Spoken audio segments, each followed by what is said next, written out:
नमस्कार नमस्कार मी चेतन किर्दत आणि तुम्ही पाहताय महाटॉक्स।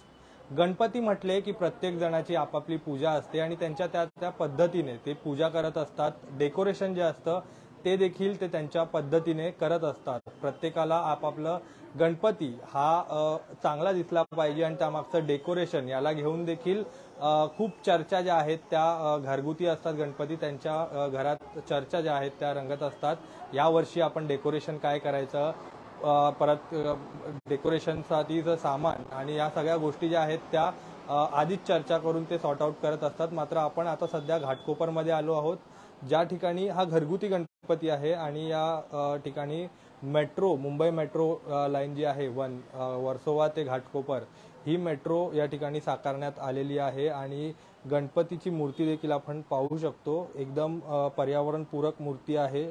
शाडूच्या मातीची ही मूर्ती आहे आणि कुठेही पीओपीचा वापर जो आहे तो मूर्तिकारांनी केलेला नाहीये। आणि एक वैशिष्ट्य असं सांगायचं तर या गणपतीचं दरवर्षी आकर्षण जे असतं ते हे घरगुतीचं डेकोरेशन असतं। यावर्षी जी मेट्रो आपल्याला पाहायला मिळते, गेल्या वर्षी आपण ट्रेन पाहिली होती, मुंबईची घाटकोपर स्टेशनवरची ट्रेन पाहिली होती आणि त्याआधी बीएसटी बस जी असते ती बीएसटी बस आपण या ठिकाणी पाहिली होती। तर हे जे मूर्तिकार आहेत राहुल वारिया यांनी स्वतः हे डेकोरेशन जे आहे ते केलेलं आहे आणि त्यासोबत गणपतीची मूर्ती जी आहे ती देखील त्यांनीच बनवलेली आहे आणि राहुल वारिया हे सध्या आपल्या सोबत आहेत या गोष्टीवर पूर्ण डेकोरेशनवर बोलण्यासाठी। एकंदरीत आपण प्रतिक्रिया घेणार आहोत।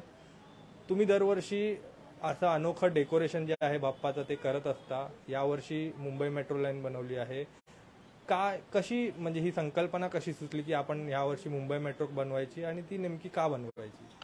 गेल्या काही वर्षांनी आम्ही मुंबईचे मिनिएचर कॉन्सेप्ट जे असते ते लोकलचे रिलेटेड की ट्रॅव्हलचे रिलेटेड ते बनवायचे असतो।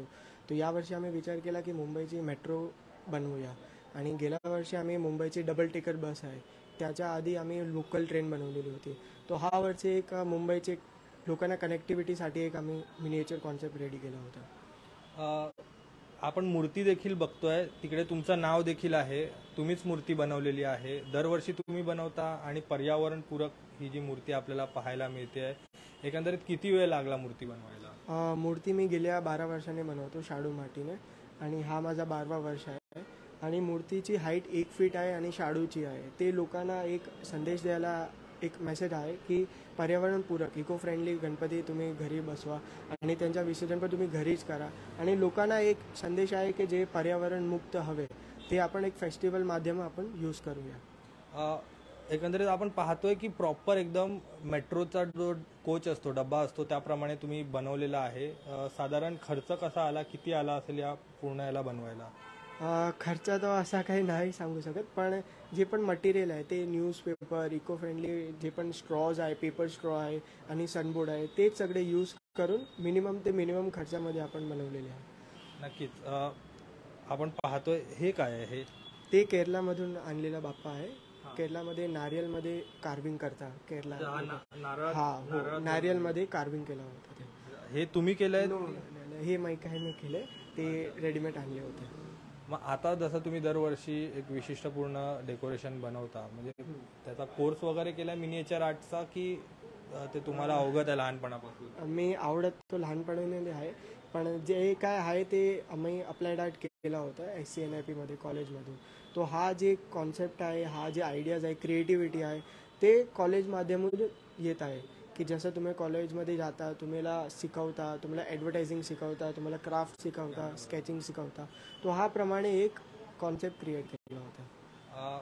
नक्कीच। आपण जर पाहिलं तर एकदम सुबक अशी मूर्ती आहे। किती दिवसांचा बाप्पा आहे हा? 10 दिवसाचा बाप्पा, म्हणजे 11व्या दिवशी विसर्जन। नक्कीच आपण पाहताय की 11 दिवसांचा गणपती जो आहे तो या ठिकाणी विराजमान झालेला आहे आणि सध्या मुंबईमध्ये ही चर्चा आहे आणि अतिशय व्हायरल जो बाप्पा होतोय हाच तो बाप्पा आहे।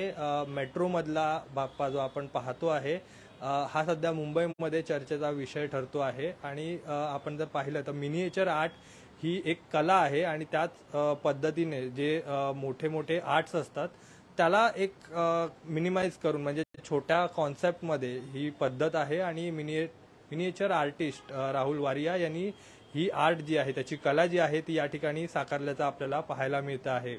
दरम्यान अशाच व्हिडिओ आम्ही तुमच्यापर्यंत घेऊन येत असतो. त्यासाठी आमच्या यूट्यूब चॅनलला सबस्क्राईब करा आणि फेसबुक पेजला लाईक आणि फॉलो करा. धन्यवाद.